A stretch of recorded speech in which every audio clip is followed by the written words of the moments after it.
সিলেটে ৩ ম্যাচ সিরিজের প্রথম টি-20তে বাংলাদেশের বিপক্ষে টস হেরে ব্যাটিংয়ে নেদারল্যান্ডস। এখন পর্যন্ত তাদের সংগ্রহ 2 উইকেটে 60 রান। সিলেটে ব্যাটিংয়ে নেমে মাহিদির স্পিনে প্রথম ওভারে সুবিধা করতে পারেনি নেদারল্যান্ডস। পরের ওভারে খরুচে বোলিং করেন শরীফুল। বিপজ্জনক ম্যাক্স এবং ডয়েটকে থামান তাসকিন। ডাচ ওপেনার আউট 23 রানে। পরে কমে আসে রানের গতি। পাওয়ার প্লেতে অতিথিদের বোর্ডে 1 উইকেটে 34 রান। আরেক ওপেনার বিক্রমজিৎ তাসকিনের শিকার হন 4 রানে।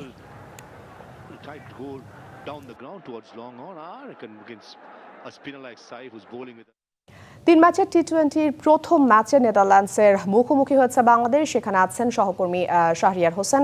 সরাসরি চলে যাচ্ছি তার কাছে। শাহরিয়ার, এই ম্যাচে আসলে দর্শক কেমন দেখছেন, আবহাওয়ার অবস্থাটাও জানাবেন, সেই সাথে সর্বশেষ কি তথ্য আছে, বাংলাদেশ কেমন করছে? প্রথমে যেটা বললেন যে দর্শক কেমন দেখছে, দর্শকের উপচে পড়া ভিড়। যদি বলি সাধারণত সিলেটে সাধারণত খেলা হয় না, কিছুটা কম খেলাই হয়ে থাকে, বেশিরভাগ খেলা সাধারণত মিরপুরে হয়ে থাকে।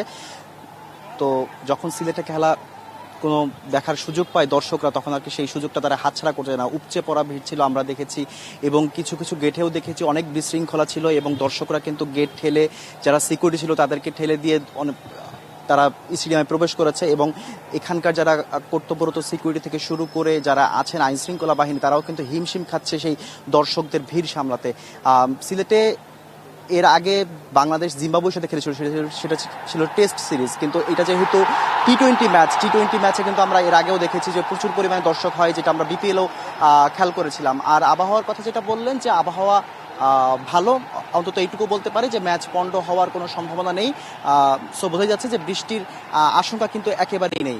আর খেলার অবস্থা যদি বলেন, এখন পর্যন্ত অনেকটা ভালোই বলা চলে, কারণ এর মধ্যে বেশ কয়েকটা উইকেট চলে গিয়েছে, এবং তাদের যে ক্যাপ্টেন এডওয়ার্ডস, সেও কিন্তু কিছুক্ষণ আগেই আউট হলেন। তো তবে এখনই কোনো কিছু পরিষ্কার করে বলা যাচ্ছে না, কারণ হচ্ছে এই কদিন ধরে, যেহেতু বেশ কয়েকদিন ধরে যেহেতু বৃষ্টি ছিল মাঠে, আউটফিল্ড কিন্তু বেশ স্লো। সো এখানে কিন্তু যদি দেখা যাচ্ছে যে উইকেট স্পোর্টিং হলেও যে আউটফিল্ড স্লোর কারণে, এবং উইকেটও কিছুটা স্লো থাকতে পারে, সেটা হচ্ছে আবহাওয়ার কারণে। কারণ যখন পিচ কাভারে ঢাকা থাকে তখন কিন্তু পিচটা কিছুটা স্লো আচরণ করে আর কি, তখন বোলারদের জন্য সুবিধা হয়। তো সেই ক্ষেত্রে যদি এই ম্যাচ জিততে হয় নেদারল্যান্ডসকে কিন্তু 140-50-এর নিচে আটকাতে হবে। সেই রানটা যদি তারা অতিক্রম করতে পারে, তাহলে কিন্তু বাংলাদেশের জন্য একটু কঠিন হতে পারে। আফরিন। শাহরিয়ার, আপনাকে অসংখ্য ধন্যবাদ যুক্ত থাকবার জন্য।